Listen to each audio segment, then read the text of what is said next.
Good morning అండి. ఈవేళ మనం మాట్లాడుకునేది ఏపీ ప్రభుత్వం మరో అడుగు ముందుకు వేసింది. ఉచిత బస్సు అన్నారు కదా మహిళలకు, జిల్లాల వారీగా దానికి దిశానిర్దేశం చేయటానికి ముహూర్తం ఫిక్స్ అయ్యారు. ఏపీ ప్రభుత్వం హామీల అమలు దిశగా అడుగులు వేస్తుంది, వరుస నిర్ణయాలు తీసుకుంటుంది. ఎన్నికల ముందు ఇచ్చిన సూపర్ 6 అమలు సంబంధించి అధికారులు కసరత్తు చేస్తున్నారు. అందులో భాగంగానే 4,000 రూపాయలు పెన్షన్ ఇచ్చే ఆల్రెడీ 1వ తారీఖున 4,000, లాస్ట్ 3 మంత్స్ కలిపి 7,000 రూపాయలు ఇచ్చారు. అలాగే ఉచిత బస్సు ప్రయాణం కోసం ముహూర్తం ఫిక్స్ అయింది. ప్రభుత్వం కసరత్తు చేస్తుంది. ఏపీలో అధికారం వస్తే అమలు చేస్తామన్న సూపర్ 6 పథకాలు చంద్రబాబు నాయుడు గారు ప్రకటించారు. వాళ్ళ నవరత్నాలు, వీళ్ళ సూపర్ 6 ఆ పథకాలు కీలకమైనది. ఆల్రెడీ తెలంగాణలో ఉచిత బస్సు మహిళలకి స్టార్ట్ అయింది, అలాంటిదే ఇది కూడా. అలాగే అక్కడ కూడా హైదరాబాద్ సిటీలో మొత్తం తెలంగాణ స్టేట్ అంతా కూడా ఉచితం. మరి ఇక్కడికి వచ్చేటప్పుడు జిల్లాలకే ఇస్తా అన్నారు చంద్రబాబు నాయుడు గారు.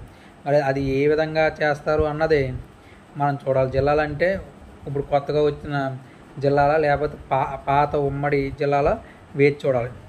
అలాగే ఈరోజు మహిళలు ప్రయాణం చేస్తున్నారు కదా, వాళ్ళ గురించి ఈ కొత్త పథకం తీసుకొచ్చారు. మొత్తం మహిళలకు అంతా ఫ్రీ, అంటే స్టేట్ అంతా కాదు, జిల్లాల వారీగా. ఆర్థికంగా తీసుకోవాల్సిన చర్యలు పూర్తి స్థాయిలో అధికారులు నివేదిక ఇచ్చారు. అలాగే అధికారులు నివేదిక ఏమి ఇచ్చారంటే, మహిళలకు ఏ కేటగిరీ బస్సు అవకాశం కల్పించాలని దీని పైన అధికారులు తుది కసరత్తు చేస్తున్నారు. రాష్ట్ర వ్యాప్తంగా అన్ని రూట్లలోనూ ఈ పథకం అమలు చేయాలన్నదే ప్రభుత్వ ఉద్దేశం. అంటే జిల్లాలు అన్నారు కానీ ఈ రాష్ట్ర వ్యాప్తంగా ఈ పథకం చేయాలని చూస్తున్నారు. అంటే ఆంధ్రప్రదేశ్ జిల్లా అంటే అనంతపురం నుంచి శ్రీకాకుళం వరకు ఎక్కడ ఉన్నా సరే సూపర్ లగ్జరీ కాదు, ఓన్లీ ఎక్స్ప్రెస్, పల్లె వెలుగు బస్సులు ఇవన్నీ కూడా ఫ్రీగా ఎక్కొచ్చు మహిళలు. దాని గురించి ఆధార్ కార్డు కానీ, ఓటర్ ఐడి కార్డు కానీ ఈ 2 కంపల్సరీ ఉండాలి, అవి ఒరిజినల్లో ఉండాలి.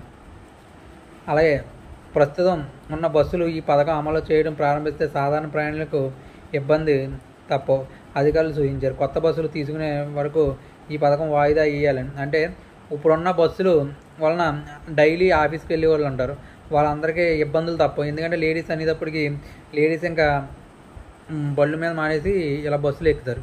అందుకని ఈ పథకం వలన రెగ్యులర్గా ఆఫీస్కి వెళ్ళేవారు, రెగ్యులర్గా ప్రయాణం చేసిన వాళ్ళకి ఈ ఇబ్బంది అవుతుందని చెప్తున్నారు.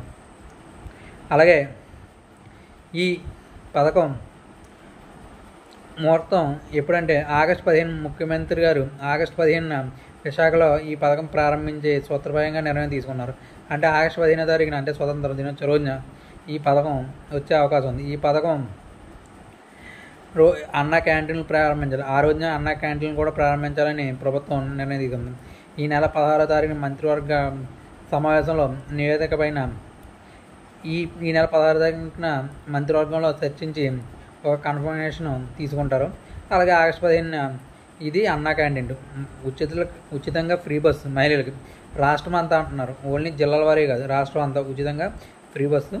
అలాగే అన్నా క్యాంటీన్లు ఆగస్టు 15 నుంచి వచ్చే అవకాశం ఉన్నాయి.